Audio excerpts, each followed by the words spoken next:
they played in midweek. Yeah, I mean, they beat Crystal Palace. They made no changes. Yeah. I know Villa played seven games on the spin. They've had the same starting 11. Yeah. Most weeks they've had time in between, but this is a midweek game to this weekend. And I know Villa played in midweek as well, but they made 4 changes.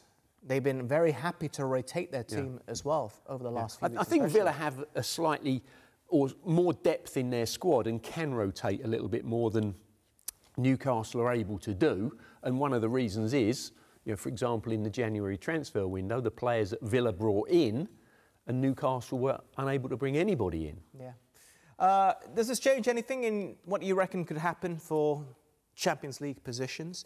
Last week you said City were going to get it. I think all of you agreed, obviously, it's going to be Liverpool and Arsenal and City.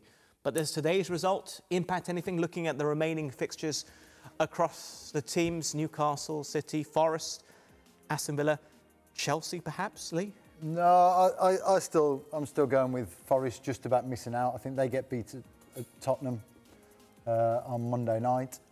Chelsea is still in a bit of a sticky patch, and I think Villa are rampant. Newcastle are strong enough to sort of stay in the top 5, and Man City are coming into a bit of a rich vein of form. So I'm going to stick with the teams I said, I think.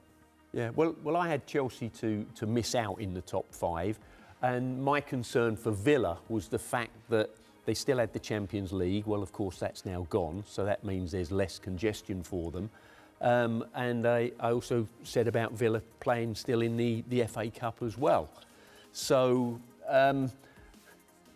looking at Villa today, I think they look too strong not to finish in the top 5. Okay. Twists and turns to come. That's why we love the Premier League. Newcastle. We saw them a couple of seasons ago in a very similar position to where they are now, where they did qualify for Champions League, but they didn't have another competition like a European competition to think about. We've seen them been able to play the same team consistently.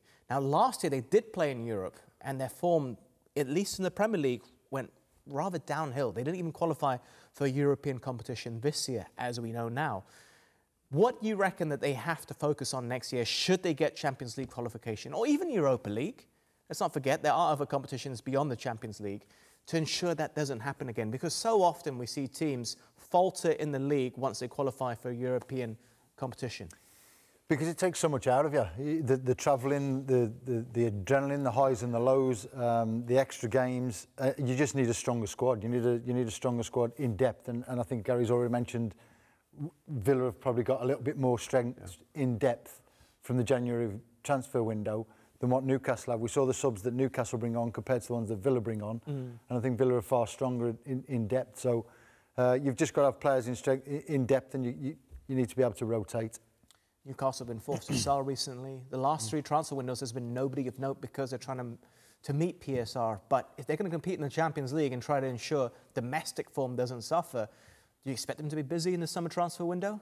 Well, you know, if Newcastle qualify for the Champions League next season, they know there's funds coming in, and the Champions League brings in an awful lot of money for clubs. So it will give them the chance to spend, definitely. And I think they have to. What area?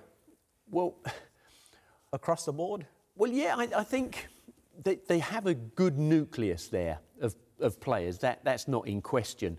You know, arguably they have to possibly keep some players. You know, Isak, for example. You know, I know he's still got a couple of years left on his contract, but I think he's absolutely key for what Newcastle do. Look at the goals he's scored this season. I think if you look at that midfield 3, you know, they're really strong for Newcastle. But when 1 or 2 of them aren't available, where's the strength coming in to replace the likes of Tonali and Joe Linton and Guimaraes, for example? You know, it starts to get a little bit weaker when the likes of, you know, Willock comes in to replace one of those. So yeah, I think it's general depth and strength that they need, squad. Yeah, a lot to think about for Eddie Howe and his team.